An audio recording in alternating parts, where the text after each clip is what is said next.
Hello Glamour Ghouls, welcome back. If you are new here, my name is Midge Munster, and on this channel we do all things campy, kooky, glamorous, and spooky. So today I am very excited to share this video with you. It has been a long project to put together, but I'm very excited with the finished product. If you are pretty vested in the Halloween community online, you will know that April is halfway to Halloween month, as kind of dictated by the community, and Shudder does a halfway to Halloween month kind of promotion with their streaming service. And so there's a lot of people doing some kind of different craft projects and decorating and all kinds of different things to celebrate halfway to Halloween. And I've also seen a pretty big trend kind of floating through the Halloween community this year as well that is labeled Springoween. So I wanted to kind of take these two concepts and mesh them together into my halfway to Halloween party.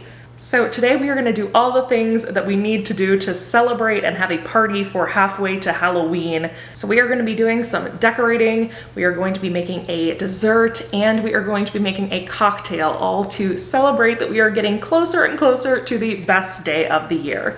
And of course, because it is April, I wanted to add in a spring twist to all of these Halloween goodies. Since we do a lot of Halloween content here, I didn't want to step on the toes of anything I might do in the fall. So I thought, what better way to celebrate in April than to do kind of a Springoween, halfway to Halloween party and put a really fun spring twist on our Halloween traditions. If you have been around here at Halloween time, you know that my usual mantle setup is usually very jack-o'-lantern centric. I have a lot of black and white with lots of pops of orange and orange lights, just very cozy and autumny. But I thought this would be a really fun opportunity to do something totally different that I've never done with my mantle before. So I have already pulled all the decorations that I want to use for this look. So follow me into the living room and we will get started, and I will walk you through kind of what my vision is for this Springoween, halfway to Halloween mantlescape.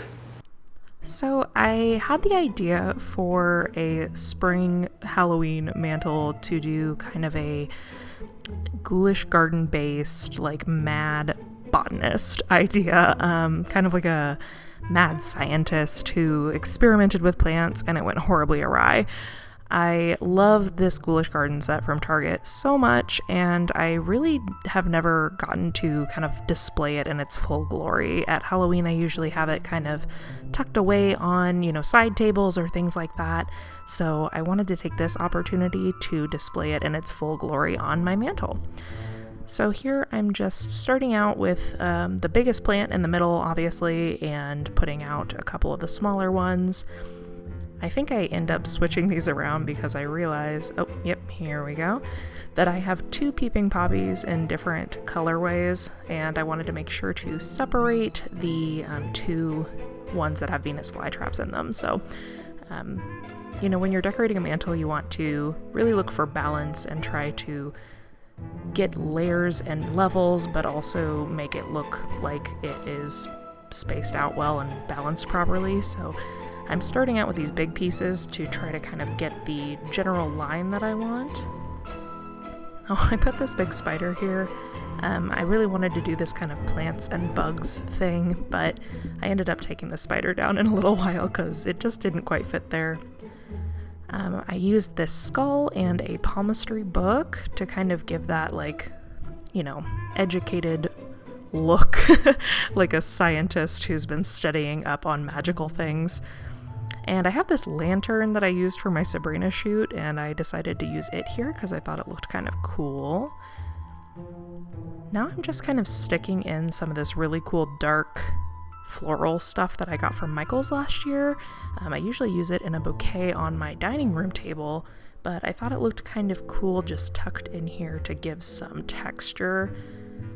That's really the theme of this whole mantle, is texture. I wanted to give lots of different layers and different patterns, especially since a lot of it's black. The textures really play into it here to make sure it looks, interesting. So now I'm draping a creepy cloth. These are such great decorating tools. You can get these at Walmart or the dollar store every year at Halloween, really cheap, and they make like an instant shift in any decor. They make it look really rich and cool and textured and just creepy, honestly.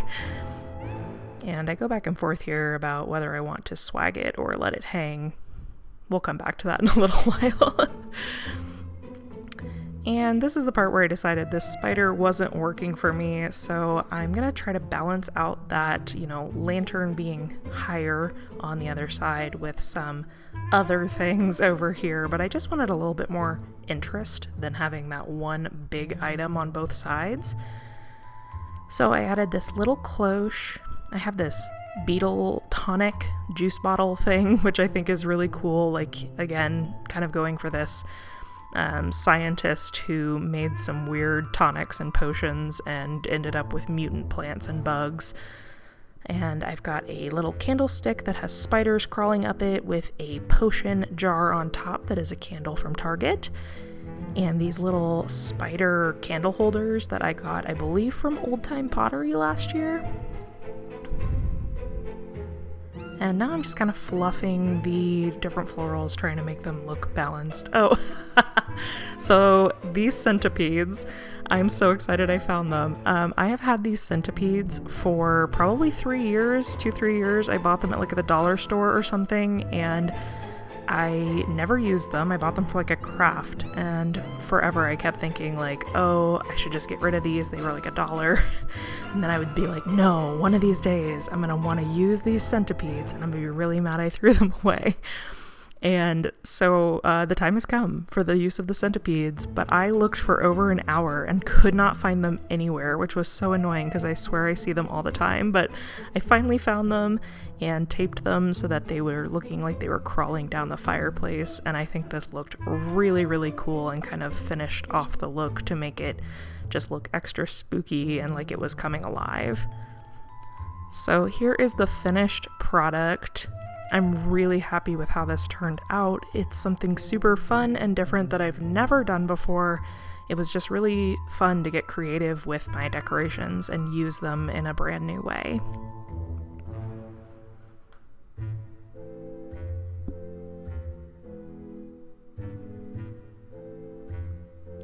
Oh, and down here I ended up moving the big spider and one of his little friends to make it look like there were some bugs on the loose, and I stuck a centipede to that little cloche as well, just for some extra creepiness.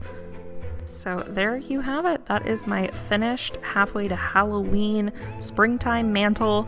I am really happy with the way this turned out. I think the bugs and flowers make it super fun and springy while still being spooky, and we used a lot of fun color and texture, so I'm very happy with the finished product. Now let's head over to the kitchen and we will start on this cake. So for this cake, as you'll remember from the last time that I baked, I definitely wouldn't call baking my strong suit by any means, but you can't have a party without a cake. So I had the idea to do a jack-o'-lantern cake, because that's the most Halloween-y thing I can think of. But like I mentioned, because it's April and it's halfway to Halloween, I kind of want to put that spring twist on everything just to make it a little bit different than anything we've done here before or will do in the fall. So I recently got this amazing jack-o'-lantern purse from Backstitch Bruja, which if you do not follow her on Instagram, go follow her right now. I'll wait. She is absolutely incredible, makes the most beautiful bags and sweaters and things for Halloween all year round. And she dropped these spring jack-o'-lantern purses probably a month ago or more was when she first dropped them for the pre-order, and I could not grab one fast enough. Like, I love it so much, and it came recently and it's beautiful. And so I kind of wanted to emulate her bag as a cake, which is ambitious to say the least. I'm aware because of my baking skills that this may look horrible, but I think it'll be really fun. So of course, per usual, I'm going to fully cheat on the baking aspect and just use some cake mix and some frosting that is in a jar.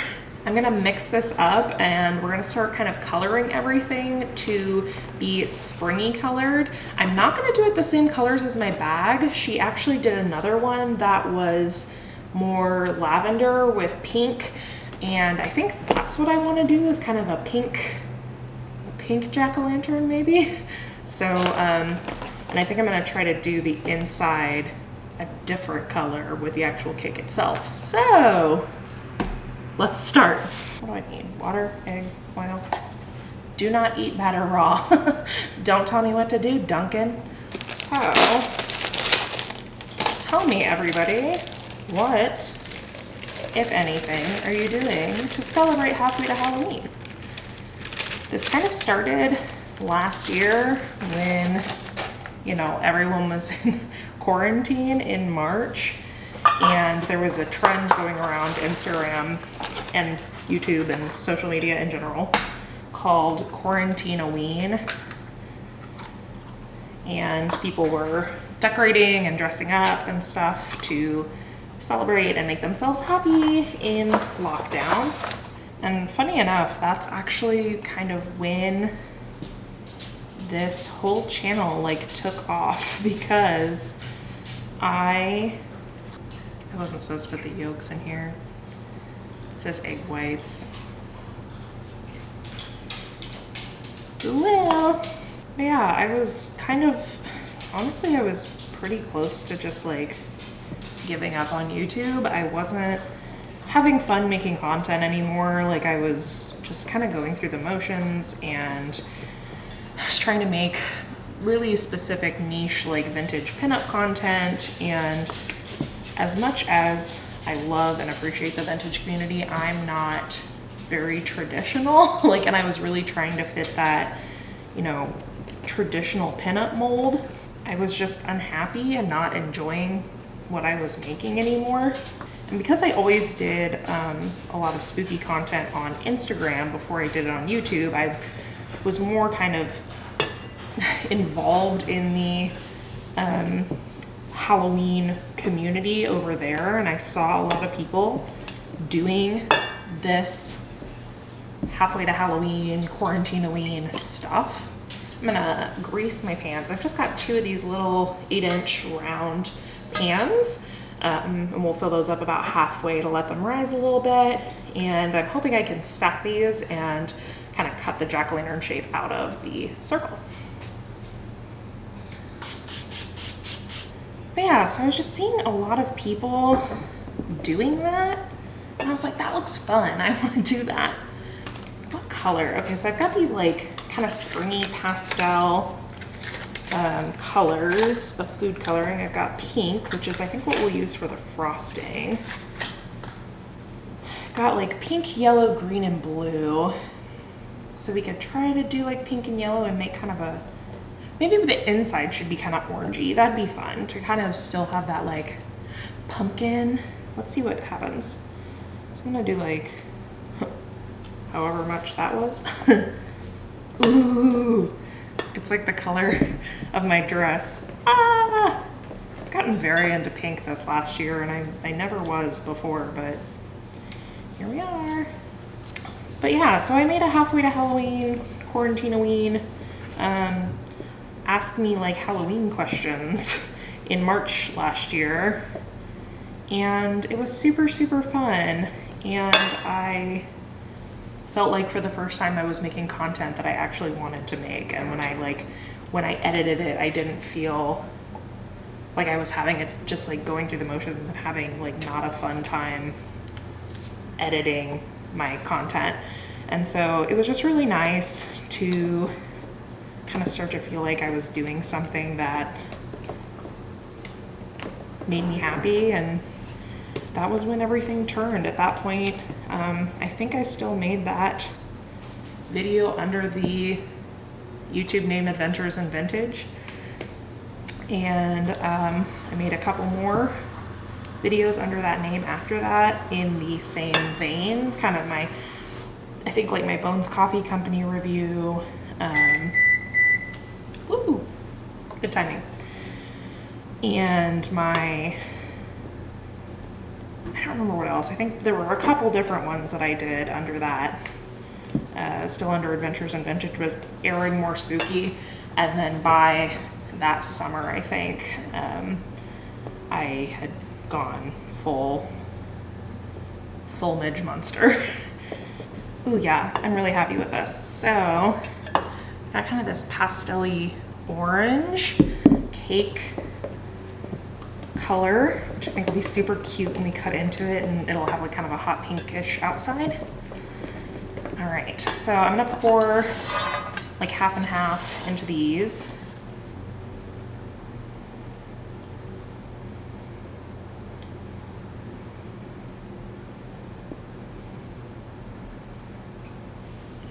Try to get them pretty even-ish so that we don't have like a really thin cake stacked on top of a really thick cake. Oh, I love this color. It's very like spooky spring. It's perfect. Okay, cool. We've got our 2 little cakes ready to go in the oven. They are gonna bake for some amount of time, 2 8 inches, 31 minutes. So that's perfect. So while we are doing that, I think 30 minutes is a perfect amount of time to make ourselves a little cocktail to enjoy with our cake. Okay, so for our cocktail, I'm very excited about this. Oh, book. Okay, so my mother-in-law got me this very cool book for Christmas a couple years ago, Nightmare Before Dinner, and it is made by the people who run Beetle House, which if you have not had the opportunity to go, is so cool. I'll try to pop some pictures around of us at Beetle House. Unfortunately, I didn't get a lot of great pictures because it's pretty dark in there, but there's one in LA and there's one in New York. We went to the one in New York, and it is a bar that is all Tim Burton themed, and all the food and drink and everything are Tim Burton themed. So this is the recipe book from the restaurant. And a lot of it's kind of stretching it a little bit, like Edward Burger hands, like, okay. But the cocktails there were really good and they were super fun, all, you know, kind of based off of different characters. And the one I wanted to make today is this one, which is called the Coco Skellington. And I selected this one because it's more tropically, like more tiki based almost. And a lot of the cocktails are, you know, apple-y or cinnamony. They're more fall based. This one's a lot more like refreshing spring summer. And so I thought that would be a perfect halfway to Halloween cocktail. So for 1 serving of the Coco Skellington, here's what we're gonna need. It says an ounce of silver rum. I have silver rum, but I'm actually gonna use coconut Malibu because this is a coconut-based drink.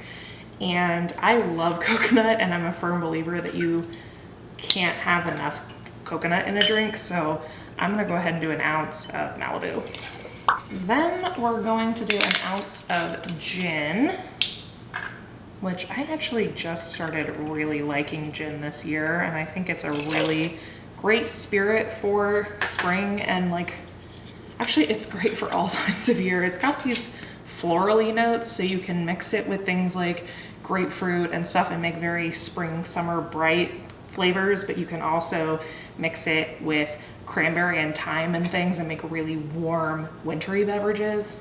I'm just really loving gin right now. Okay, then we're gonna add half an ounce of lime juice. You could use a real lime. I'm just gonna use this sweet lime juice just to save me on I don't wanna cut a whole lime open for a half ounce of juice.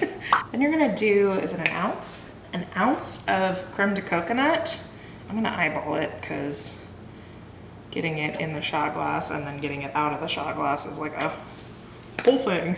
If you have trouble finding this, look in the cocktail section of your grocery store. It's usually with the like bitters and grenadine and stuff. Sometimes I have trouble finding it, but it's usually there. And then we're gonna do just a dash of orange bitters. A little bit of bitters go a long way, so don't overdo it. All right. Now we are gonna shake this up with some ice. And then you're supposed to serve it in a highball glass. I don't own any. Bad bartender alert. So I'm gonna put it in this low ball, but fill it up pretty well with ice. Pour that over. It smells really good. I don't remember if I had this one at Beetle House or not. And then I'm not sure why, but you're supposed to top it with crushed ice. So make a little mountain of crushed ice right on top. Ta-da!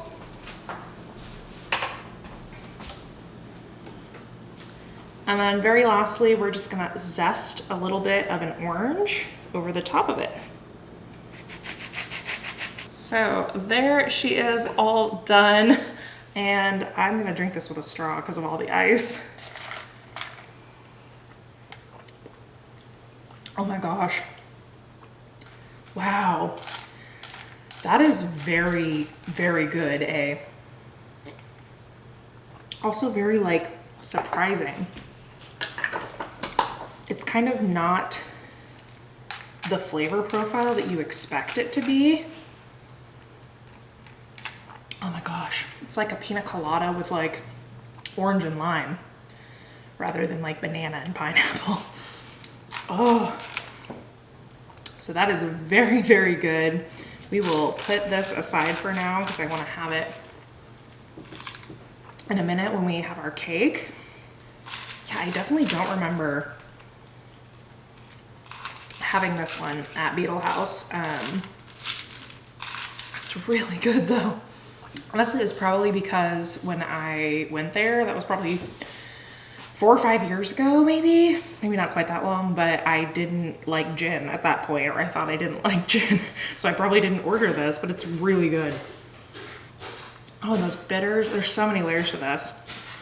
Go make yourself a cocktail and we will be right back to finish up our cake. Okay, so cakes are out of the oven, they are cooling. So right now I'm gonna mix up my different frosting colors that I'm going to need. Okay, so we're gonna do a pink pumpkin or purple pumpkin. Pink or purple? Pink is heads, purple's tails. Alexa, flip a coin. Heads. Pink. We're gonna make a pink pumpkin with purple flower eyes and a purple mouth. So I'm gonna take out a little bit more. Okay, so I've got like a little dollop that we're gonna dye purpley. So I've got this pink and blue. I don't know if you can see those. Pink and blue.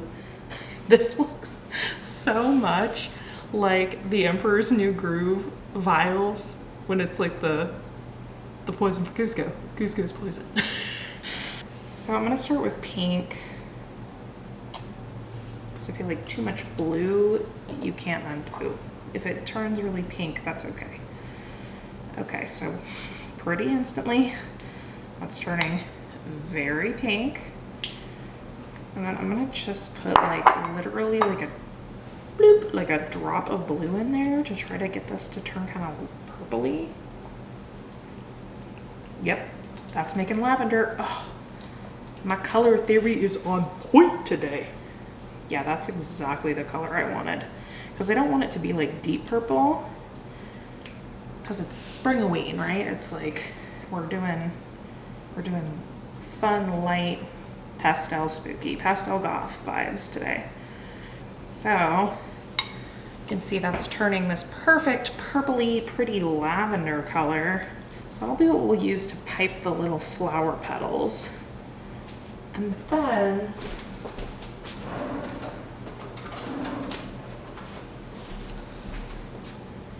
getting ambitious here, I'm gonna take just like a literal spoonful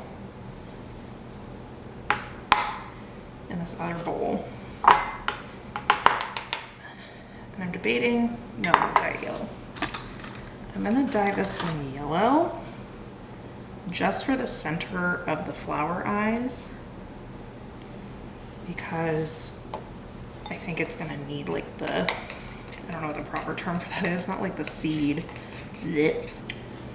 Probably should have gotten 2 jars, because if I learned anything last time I baked on this channel, it's that it takes a lot more icing to cover a cake than you think it's going to. Okay, there's still quite a bit of white in the bottom of that jar, so I added a couple more drops, 2 more drops of pink. And I don't know, it's still pretty light. I don't dislike it though. It's definitely soft, like Easter springy pink, which is kind of what we're going for.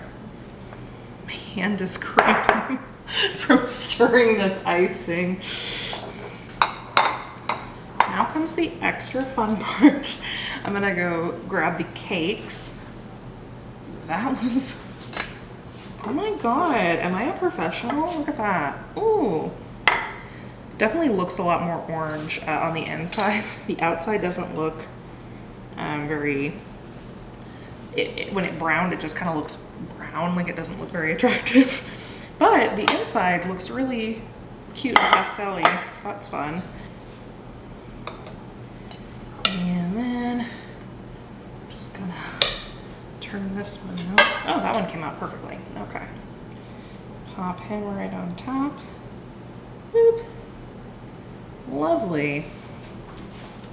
Okay, this already looks so much better than the first cake I made for my birthday. It was very, very lopsided and looked very sad, so this already looks much, much better. Okay, so now the trick part is that I'm gonna have to carve this a little bit into the shape of a pumpkin. You know what? Okay. Okay. I think that it gets the point across. It could be an apple. It could be a pumpkin. Yeah, sure. Oh, now comes the part that makes me so anxious, which is actually putting the icing on it.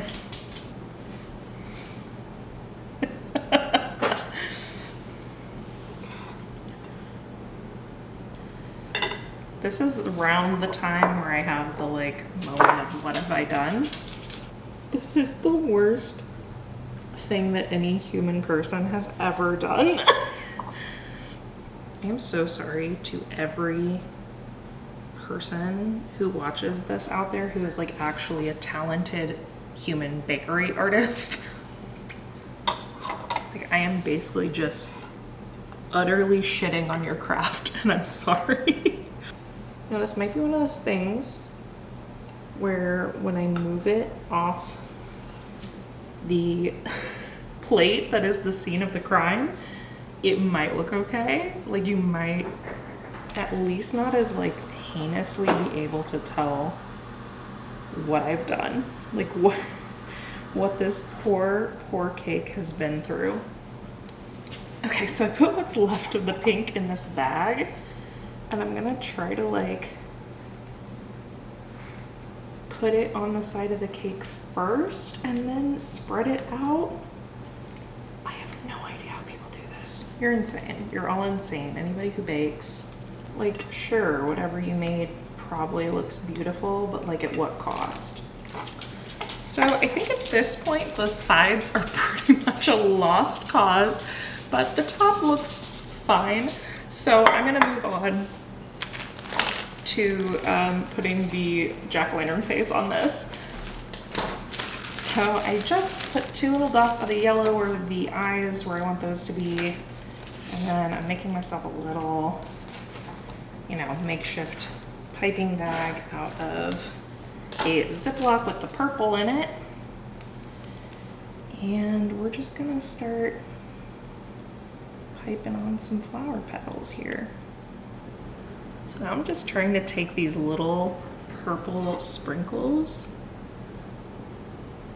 and kind of make the lines in the pumpkin to the best of my ability, because the icing is just too out of control to try to do that. It's gonna get everywhere.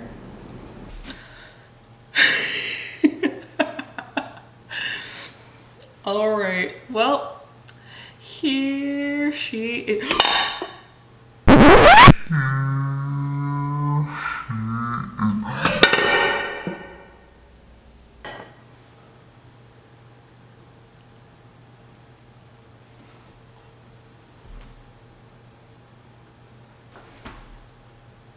Well, Luckily, I took a picture of it moments before disaster so you can see what the finished product looked like. You know, honestly, this isn't that much different or better or worse. I know there are a lot of people that I need to formally apologize to for making this monstrosity, but top of that list definitely has to be Backstitch Bruja, because it was supposed to look like her beautiful bag, and it definitely does not do it justice. But I have told you all time and time again that I am definitely not a baker, so this was fun though. We tried something different, but I think from now on I'm gonna stick to decorating for sure. Well, I have got my decorations, I have got my cake, and I have got my cocktail, and I am all ready to celebrate halfway to Halloween.